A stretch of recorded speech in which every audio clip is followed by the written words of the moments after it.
बिस्मिल्लाहिर्रहमानिर्रहीम। आज हम करेंगे बोर्ड मास रूल।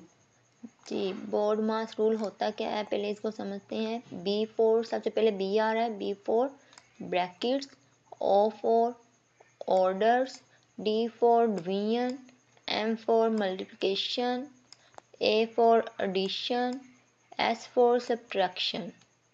ठीक है, इसको याद रखना बहुत इजी है, बहुत सिंपल रूल है। जैसे ये बोर्ड मास रूल है, सिर्फ हमने इस नेम को याद रखना है। तो देखना है इसके सबसे पहले क्या डिजिट आ रहा है, बी आ रहा है, बी फोर ब्रैकेट्स।